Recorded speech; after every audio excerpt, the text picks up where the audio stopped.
Tutoriel de l'application d'intelligence artificielle essentiellement gratuite Napkin qui vous permet de créer facilement des visuels à partir de texte.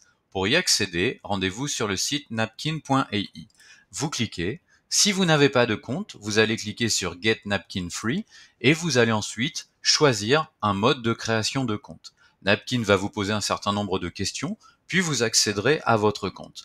Pour vous connecter, vous cliquez sur Sign In et vous sélectionnez la manière de vous connecter à votre compte. Ici, moi, je vais utiliser mon compte Google. Je patiente le temps que Napkin ouvre mon compte. Voilà, j'y suis. À gauche, ici, je trouve Library, la bibliothèque, c'est-à-dire les différents napkins que j'ai déjà créés et que je peux rouvrir.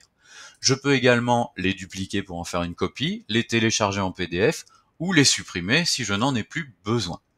Ici, je trouve dans la roue crantée un certain nombre de paramètres, la langue, le choix du format A4 ou 16 neuvième, si je veux quelque chose de type diaporama, on va garder A4. Je peux également afficher des lignes ou pas.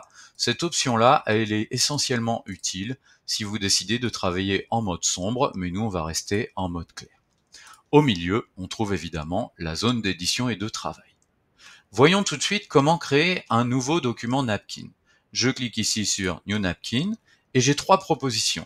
Ici, je peux demander à l'intelligence artificielle de Napkin de me créer un texte à partir d'une demande, comme je le ferai dans un autre chat d'intelligence artificielle.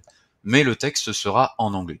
On va donc se concentrer sur les deux autres options, partir sur un napkin vierge ou importer un document. On va commencer par le napkin vierge. Je clique ici sur Blank Napkin et j'arrive sur une zone d'édition vierge. Je vais faire quelque chose par exemple autour de la tour Eiffel. Vous voyez, je peux taper le texte que je veux et puis je peux évidemment faire des copier-coller, comme par exemple ici, récupérer ce paragraphe pour tout simplement l'insérer ici. Lorsqu'un paragraphe est inséré dans Napkin et que vous passez à gauche, vous avez cet éclair qui apparaît. Il vous suffit de cliquer dessus pour que l'application Napkin vous propose finalement une illustration de ce paragraphe sous la forme de graphiques. À vous de les parcourir et de sélectionner celui qui vous intéresse. Par exemple, voilà, je peux décider de sélectionner celui-ci. Voyons à présent l'autre option. Je clique sur New Napkin et je vais cette fois importer un fichier, un docx, un PDF, un diaporama ou d'autres propositions. Je vais chercher dans mon appareil un PDF, par exemple, sur la photosynthèse. Je patiente le temps que Napkin ouvre mon document et ensuite chacun des paragraphes de mon texte pourra donner lieu à la création d'un visuel et ensuite je vais pouvoir le personnaliser. Voilà, c'est fait, j'ai mon document photosynthèse qui est inséré. Vous voyez, lorsque je passe à côté des paragraphes, Napkin me fait des propositions de visuels avec ce petit éclair. Ici, dans la bibliothèque, je retrouve les différents documents que j'ai créés. Et donc, on va travailler. Imaginons par exemple que je souhaite illustrer ce paragraphe ou remplacer ce paragraphe par un visuel. Je clique sur l'éclair ici, je patiente le temps que Napkin travaille. Voilà, les propositions de visuels apparaissent. Il suffit de descendre pour pouvoir les visualiser. Si j'en veux davantage, je clique ici sur More, voilà, comme ceci, et on va me faire d'autres propositions. Si je veux de légères variations de style, il suffit de cliquer sur Style, et par exemple, vous voyez ici, j'ai des éléments qui diffèrent légèrement d'un point de vue graphique, comme par exemple ici une version en noir et blanc. Je reviens en arrière. Si je descends en bas, je peux également décider de customiser, personnaliser les graphiques. Ici, par exemple, vous voyez, sous les mots-clés, il y a des éléments de définition, il y a des commentaires. Dans la personnalisation, je peux demander par exemple des schémas plus résumés en cliquant sur Summary. Je peux également décider d'avoir des schémas un peu plus en hauteur, un peu plus en largeur ou un peu plus grand. Ici, je veux quelque chose donc de plus simple, de moins détaillé. Je clique sur Appliquer. Je patiente le temps que Napkin modifie les graphiques et voyez ici, voilà, il n'y a plus de commentaires sous les mots-clés, j'ai simplement les mots-clés. Bien sûr, vous pouvez revenir en arrière et redemander quelque chose de plus détaillé si finalement vous souhaitez avoir ces commentaires. Mais vous voyez, ça vous donne une possibilité de choisir ce qui vous convient le mieux, voilà, parmi les différentes propositions de Napkin. Ensuite, à vous de sélectionner un graphique. Moi, par exemple, je vais sélectionner celui-ci. Voilà, il est là. Et je vais ensuite pouvoir le personnaliser. Tous les éléments sont personnalisables. Alors première chose, avec un clic gauche sur le document, vous pouvez le déplacer pour le mettre à un autre endroit. Et ensuite, eh bien, lorsque vous cliquez sur un élément, vous pouvez le modifier. Vous voyez par exemple ici, je peux décider bien, de modifier la couleur du texte. Voilà, comme ceci. Gras, la police de caractère, etc., etc. Bref, vous avez compris. C'est la même chose pour les éléments graphiques. Voilà. Ici, par exemple, je peux décider que ça, j'en ai pas besoin, je l'enlève. Ou alors, je peux rajouter par exemple une nouvelle case. Vous voyez, si je clique sur le plus, au lieu d'avoir 4 éléments, j'en ai un cinquième, et à moi de les personnaliser. Alors, je vais marquer ici quelque chose qui n'a aucun sens, mais on est dans la logique d'un tuto, juste pour montrer tout ça. Voilà. Donc vous pouvez finalement personnaliser vraiment énormément les éléments. Vous voyez par exemple ici, je peux agrandir, réduire cette petite feuille, et également décider d'en modifier la couleur si je le souhaite. Si vous cliquez sur le document complet, vous avez également la possibilité ici de modifier le format, 16/9, 4/3, 1 pour 1. Ici, la couleur de fond. Voilà, par exemple, je peux mettre quelque chose de bleu, et puis je vais faire quelque chose pour que la transparence soit acceptable. Ici, je peux décider de demander à nouveau qu'on me fasse des propositions de graphiques, mais vous voyez, des propositions de graphiques qui intègrent ce que j'ai ajouté. Et ici, je peux décider d'exporter mon graphique en différents formats.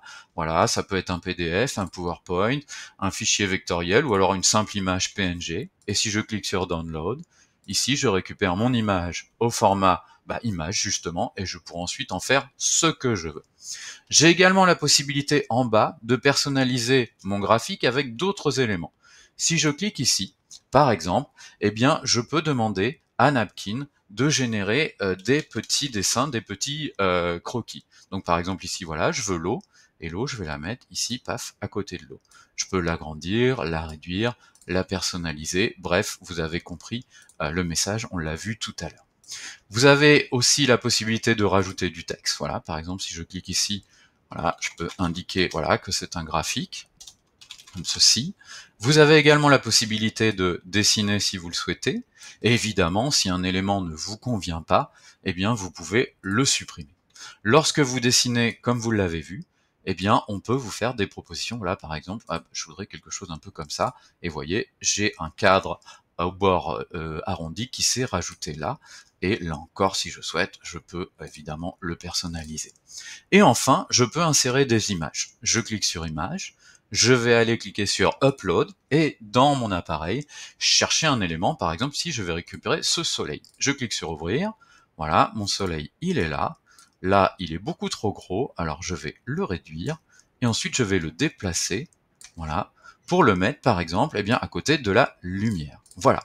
Donc vous voyez, vous avez vraiment la possibilité de personnaliser le visuel comme vous le souhaitez. Tous les éléments sont modifiables, tous les éléments peuvent être supprimés.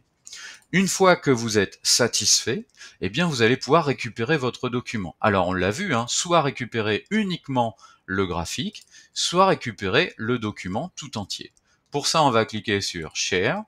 Voilà, et ici on va cliquer sur exporter le document, et on a plusieurs choix, voilà, image, PDF, là on va récupérer par exemple un PDF au format A4 standard, je clique ici sur télécharger, je patiente, et je récupère mon document, voilà, photosynthèse, qui inclut le graphique que j'ai créé.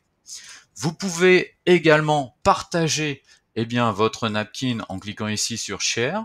Alors vous pouvez ajouter des adresses mail de gens qui ont Napkin, vous pouvez décider des droits, peut voir, peut commenter, peut éditer, peut partager, et ensuite vous pouvez récupérer un lien, voilà, vous copiez le lien et vous le partagez.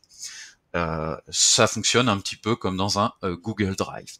Enfin, vous avez également ici dans votre compte Account Setting, la situation de vos crédits.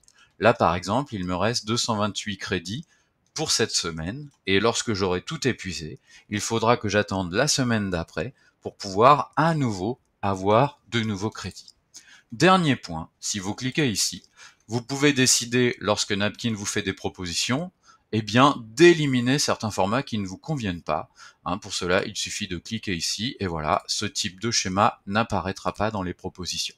Honnêtement, c'est assez peu utile. Ici, ajouter vos propres formats de schéma demeure une option payante.